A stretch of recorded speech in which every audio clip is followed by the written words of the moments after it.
ni Barbie Forteza.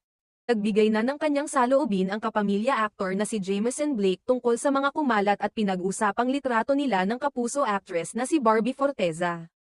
Matapos nilang parehong lumahok sa isang fun run event nitong ika-10 ng Mayo. Ang mga larawan, nakuha sa naturang sports activity, ay mabilis na nag-viral sa social media. Maraming fans ang napareact sa natural na chemistry ng dalawa at agad na kinilig sa kanilang pagiging magka-body sa nasabing event.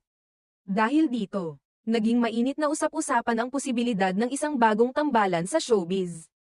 Ilan pa nga sa mga netizen ay gumawa ng mga TikTok fan edits na nagpapakita ng mga larawan nina Jameson at Barbie na tila isang on-screen couple. Sabay caption na bagay daw silang dalawa, hindi rin napigilan ng ilang fans na magkomento na sana ay magkasama ang dalawa sa isang television o film project sa lalong madaling panahon. Ang iba ay nagsabing masarap silang panoorin dahil sa tila